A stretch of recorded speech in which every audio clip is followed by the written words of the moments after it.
Bird flu has become a big issue in this country, and there's even suspicion that it is jumping species. I'm senior reporter Roland Barris in downtown Boise, and I talked to a local bird rescue organization about their concerns and the precautions they're taking.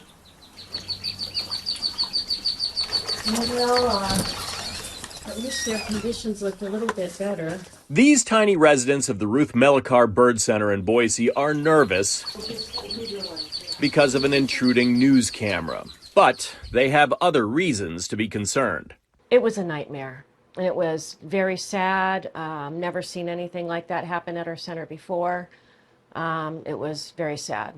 Rockwell is talking about the devastating bird flu of 2022. Probably had about 112 ducklings at that point, and every single day, maybe every single hour, I was finding an infected bird. And that was not fun.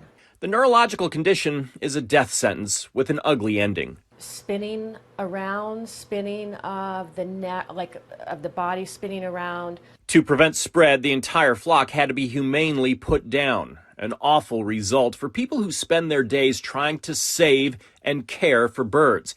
And this year, Rockwell is very concerned about a repeat, although it seems so far others are more concerned about the spread of H5N1 in cows. The fact it can spread to different species has Rockwell urging strict sanitation practices among workers and volunteers. The night duckbill volunteer do another shift of disinfecting and cleaning all the little ducklings and start all over again in the morning. Zoonosis is real, a transmission from a diseased animal to a human, of course.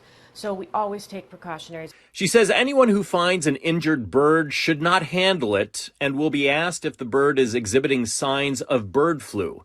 If it is, for the sake of these other youngsters, the bird cannot be accepted. As you can tell, they're pretty overwhelmed right now. If you would like to help out, you can always donate. Just look up the Ruth Melichar Bird Center for all the information. In downtown Boise, I'm senior reporter Roland Barris, Idaho News 6.